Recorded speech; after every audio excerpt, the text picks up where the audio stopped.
Here we go. President of the United States.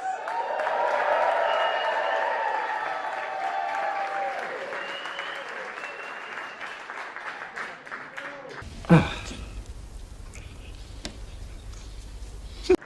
Rabbi, thank you, and thank you for your blessings. You know, thank you, Doug, and the staff for lighting this special White House menorah. As Doug said, that was from a piece of material from one of the beams in the White House.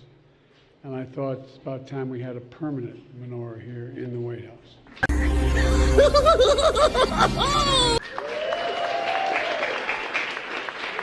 And to all of you, this means so much to Jill and me and to Doug and Kamala that you're here. You know, I also want to thank, special thanks to my buddy, standing right here in the front, Chuck Schumer.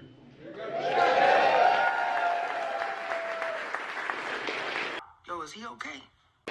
Chuck's our leader in the Senate. He's a great leader. He recently delivered a powerful and historic speech, and I mean a powerful and historic, combating anti-Semitism. I encourage everyone to read it. Everyone in America should read it. Chuck, thank you, pal. You always stand up. Yes.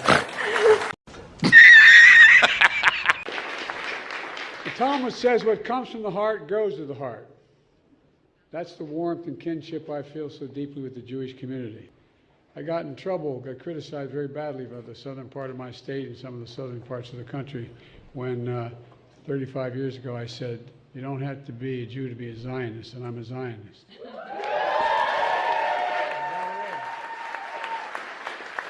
You don't have to be a Jew to be a Zionist. Hanukkah is a timeless story of miracles. I love you, I love you, I love you! Think about it. You know, from the Maccabees defeating one of the history's most powerful empires on an oil lasting 8 days was a miracle all by itself. The flame of faith that endures from tragedy to persecution to survival and to hope. That's what it survives to, survival and hope. But we know this year's Hanukkah is different. It's been 65 years since the deadliest day of the Jewish people since the Holocaust. 65 years. Okay. Go!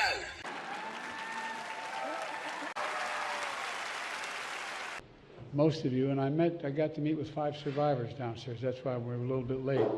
5 survivors in each of the camps. I taken all my children when they turned 14 years of age. My 3 children who lived and my 5 grandchildren. When they're 14 years old, I put them on a plane. I take them to Dachau because I want them to see.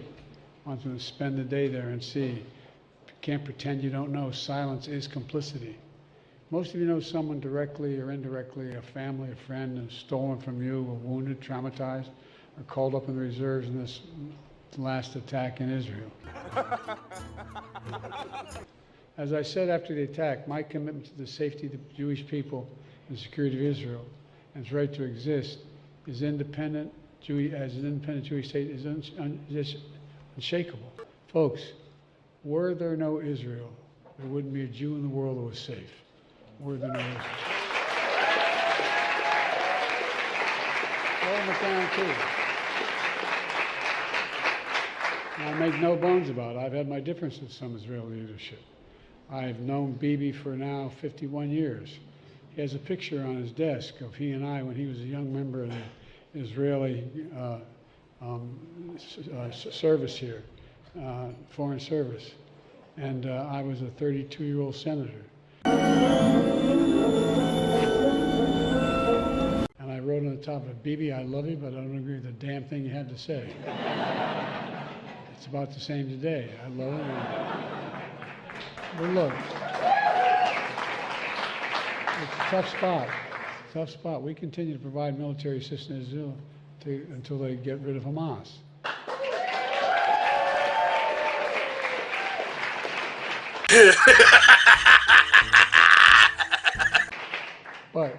But we have to be careful. They have to be careful. The whole world's public opinion can shift overnight. We can't let that happen. We're working relentlessly for the safe return of the hostages. I personally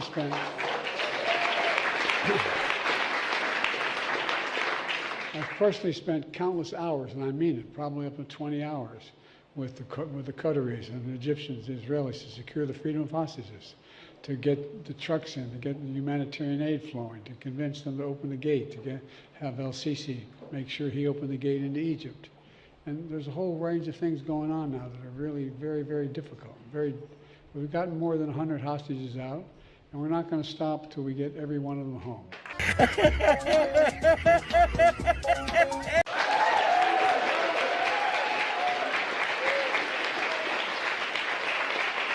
And we'll continue to lead the world in humanitarian assistance to innocent Palestinian civilians. We'll emphasize to our friends, to our Israeli friends, we need to protect civilian life. Now let me be clear. Hamas using rape, sexual violence, and terrorism and torture of Israeli women and girls is appalling and unforgivable. And you should, when I was there, saw some of the photographs. It's beyond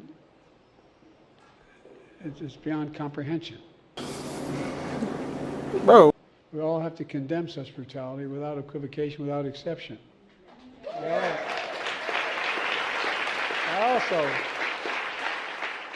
I also recognize your hurt from the silence and the fear and for your safety, because the surge of anti-Semitism in the United States of America and around the world is sickening. You know, we see it across our communities in schools and colleges and social media. They surface painful scars from millennia of hate to genocide of the Jewish people. My dad was a righteous Christian, for real. My dad would come home from work. He was a well-read man, never had a chance to go to college. And he'd come home before he closed down the business he didn't own, but he managed to go back and close it.